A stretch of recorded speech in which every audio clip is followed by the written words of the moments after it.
లోక్సభ పల్స్లో భాగంగా నేను బాల్నగర్ ఏరియాలో ఉన్నాను. బాల్నగర్ ఏరియా అంతా మొత్తంగా కూడా కార్మిక క్షేత్రంతో నిండుకుంటుంది. అయితే ఈసారి లోక్సభ ఎన్నికల్లో కార్మికుల మూడు ఏ విధంగా ఉంది, ఏ ప్రభుత్వాలు వస్తే బాగుంటుందని వారు తలపోస్తున్నారు, గతంలో కొలువు తీరిన ప్రభుత్వాలు ఈ కార్మికుల సంక్షేమం కోసం ఏం చేశాయి, వచ్చే ప్రభుత్వాలు ఏం చేయాలని వీరు తలపోస్తున్నారు అంశాన్ని మనం కొంత విశదీకరించే ప్రయత్నం చేద్దాం.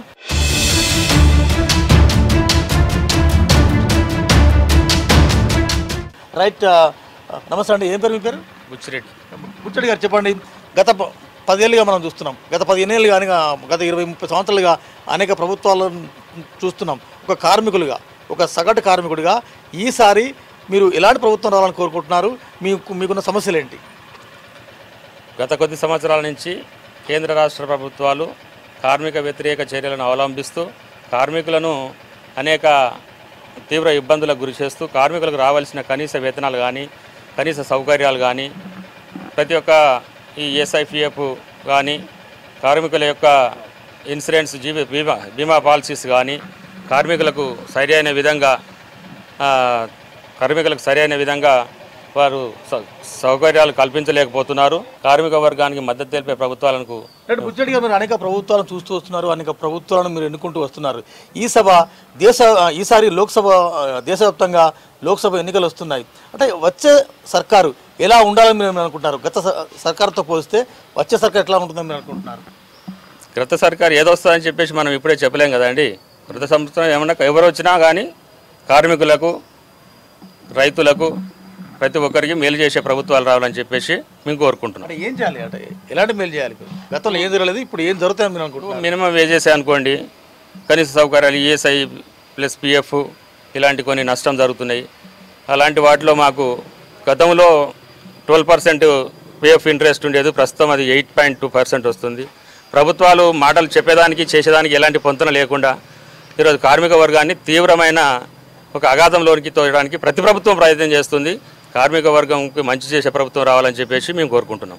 యాక్చువల్గా మాకు ఏ ప్రభుత్వం వచ్చినా లేబర్ ఆఫీస్ నుంచి మాకు సపోర్టింగ్ అయితే ఏం చేయట్లేదు.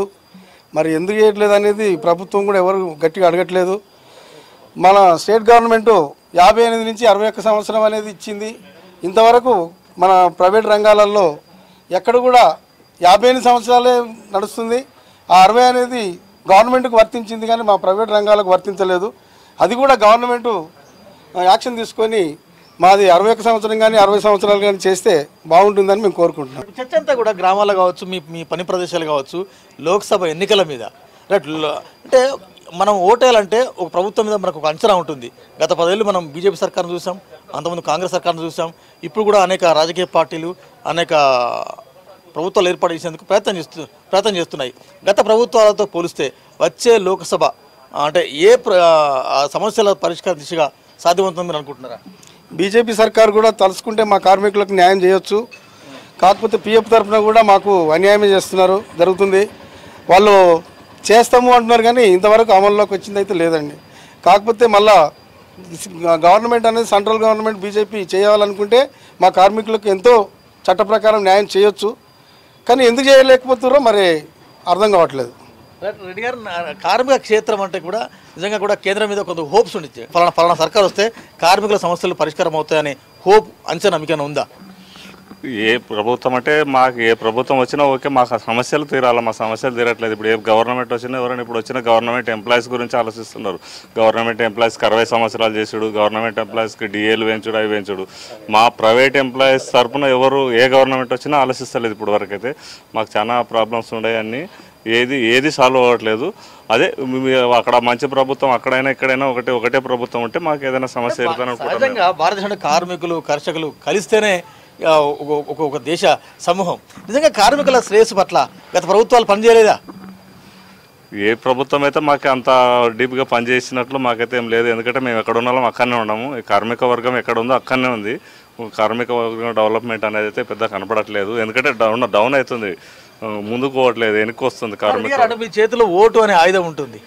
ఓటు అనే ఆయుధం ఉంటుంది. ప్రతి ఎన్నికల సందర్భంగా అంటే శాసనసభ కావచ్చు, పార్లమెంట్ కావచ్చు, ఈ ఎన్నికలు వచ్చినప్పుడు ఓటు అనే ఆయుధాన్ని మీరు వాడుకుంటారు కదా, ఆ డిమాండ్ని మీరు రాజకీయ పార్టీల ముందు ఉంచుతారు కదా, వేస్తామండి. ఇప్పుడు నేను ఒక పార్టీని నమ్ముకొని ఒక క్యాండిడేట్కి ఓటు వేస్తా. ఆ క్యాండిడేట్ ఎన్నో ప్రాబ్లమ్స్లు ఉంటే ఆ క్యాండిడేట్ ఇంకో పార్టీ జంప్ అవుతాడు. వాళ్ళ స్వప్రయోజనాలు చూసుకుంటున్నారు కానీ కార్మికులు ప్రజల ప్రయోజనాలు ఎవరు చూస్తలేరు. వాళ్ళ ప్రయోజనం వాళ్ళకి ఏమొస్తుంది, వాళ్ళ ఉనికి వాళ్ళకి ఎక్కడ ఉంటే బాగుంటుంది, వాళ్ళు ఎక్కడుంటే మేము పైన తిరుగుతామనే ఆలోచనతోనే పోతున్నారు. ఏ రాజకీయ నాయకుడు ఒక దాని మీద ఒక స్టాండ్ మీద ఉండట్లేదు. ఎక్కడైనా అక్కడ ఒక ప్రభుత్వం ఉంటే సమస్యలు ఏమైనా తీరుతాం అనుకుంటాం కానీ అక్కడ ఒక ప్రభుత్వం ఉండే హోప్స్ లేవు ఇప్పుడున్న పొజిషన్. కేంద్రంలో ఒక నాయకుడు ఉంటాడు. ఆ నాయకుడి పేరు నేను తీసుకుని కానీ ఆ నాయకుని చుట్టూ ఆ నాయకుని పేరు చూసి ఓటేస్తారా, లేకుంటే మామూలుగా పార్టీని చూసి ఓటేస్తారా, లేకుంటే స్థానికంగా ఉన్న అభ్యర్థిని చూసి మీరు ఓటేయబోతున్నారా? మాకు ఇప్పుడు ఇంతవరకు అయితే బీజేపీ వాళ్ళు ఎప్పుడైనా సరే ఓటు వేసినప్పుడే కనిపిస్తారు, ఓటు వేసినాక ఎవరు కనిపించరు. మరి అది సెంట్రల్ గవర్నమెంట్ ఉన్నప్పుడు అందరికీ న్యాయం చేయాలి కదా. మన తెలంగాణకైతే ఎప్పుడు న్యాయం చేసినట్టుగానైతే బీజేపీ కనిపించాలి.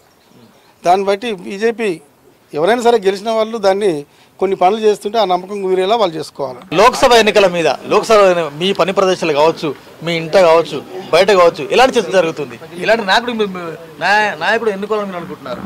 ఎక్కడ కేంద్రంలోనా? కేంద్రంలో ఇప్పుడు ప్రజెంట్ మా కార్మికుల విధానంలో మేము చూసుకుంటే కార్మిక చట్టాలని, కార్మిక విధి విధానాలని, కార్మికులు జీతభత్యాలు కూడా ఆలోచించకంటే చట్టాలని కూలీ చేస్తున్నటువంటి బీజేపీని కంటే ఇప్పుడు ఉన్నటువంటి కాంగ్రెస్ కొన్ని చట్టాలకు విలువైన ఇస్తుంది. దాన్ని మనము గౌరవించుకుంటే కార్మికులు ఈ ఉన్నత స్థాయిలో ఉంటామని నా యొక్క అభిప్రాయం. ఇప్పుడు ఉన్నటువంటి పరిస్థితుల్లో చట్టాలన్నింటినీ బ్లాక్మెయిల్ చేసింది. ఇప్పుడు కాంగ్రెస్ ప్రభుత్వం ఏం చేసింది? మినిమం వేజ్ అయినా పెడుతుంది. హైదరాబాద్లో నాకు తెలిసిన తర్వాత కాంగ్రెస్ ప్రభుత్వం కొన్ని కంపెనీలు నిలబెట్టింది. బీజేపీ దాదాపు 50 కంపెనీలు మూసేసింది వాళ్ళ ఆధ్వర్యంలోనే. ఇలాంటివి దాన్ని మనం ప్రోత్సహించాలి. కార్మికుడు ప్రోత్సహించ తప్పు. రైట్. అంటే మీరు మీ అనుభవంలో చెప్పండి, లోక్సభ ఎన్నికలు రెండు జాతీయ పార్టీల మధ్య ఉంటాయా, లేకుంటే ప్రాంతీయ పార్టీల ప్రాతినిధ్యం ఉంటుందని మీరు అనుకుంటున్నారా? ఎట్లా ఉంటుంది? ప్రాంతీయ పార్టీల ప్రాతినిధ్యం కొంత కంపల్సరీ వెరైటీ ఉంటుంది, కానీ మెయిన్ ఉండడం ఆ రెండు పార్టీలకే ఉంటుంది, బీజేపీకి కాంగ్రెస్కి. జాతీయ పార్టీలు పుంజుకుంటాయా, లేకుంటే రెండు జాతీయ పార్టీల మధ్య ప్రధాన పోటీ ఉంటుందా? ఎట్లా? 3 పార్టీలలో ఉంటుంది. 3 పార్టీలలో పోటీ అనేది ఉంటుంది. అది జనాలలో కూడా కొంచెం తెలిసిపోయింది ఇప్పుడు. ఎందుకంటే వాస్తవానికి ఉన్న గవర్నమెంట్ని తప్పియడం వల్ల మాకు కూడా చాలామంది కూడా ఎవరు ఎక్కువ చేసిర్రు ఏం కదా కొంచెం ఆలోచించే అవకాశం అనేది ఇప్పుడు ఉంది కనుక చెప్పలేం. 3 పార్టీలు టక్కపర ఉంటాయి. కానీ గతంలో అంత త్రిముఖ పోటీ ఇప్పుడు లేదు కదా. అంటే లోక్సభ ఎన్నికల్లో 1-1 ఫైట్ ఉండేది.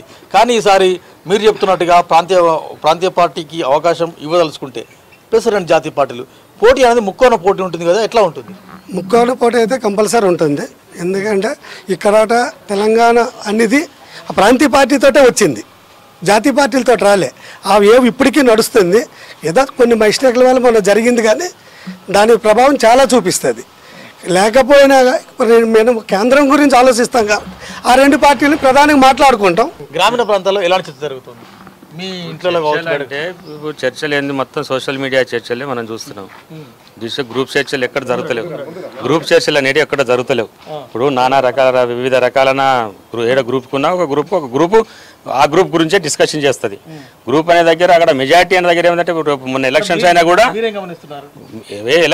కూడా ఏంటంటే 1.8% ఏదో తేడా ఉంది గవర్నమెంట్కు అపోజిషన్కి. ఆ 1.8% ఇటు కావచ్చు అటు కావచ్చు అనేది ఒక డిస్కషన్ ఉంది. అది తగ్గొచ్చు లేకపోతే పెరగచ్చు. అది మనం క్లారిటీగా ఇప్పుడు ఓటర్ని కూడా స్పష్టమైన ఏమంటారు క్లారిటీగా లేరు. ఎందుకంటున్నారు ఇప్పుడు నాతోనే ఉంటున్నారు, నాకే ఇస్తారని గ్యారంటీ లేదు. ఎప్పుడు రేంజ్తో దిగినా ఇద్దరు ఉంటారు కనుక ఓటరు స్పష్టమైన అవగాహనతో లేరు. ప్రస్తుతానికి ఎటు మొగ్గితే అటే మొగ్గొచ్చు.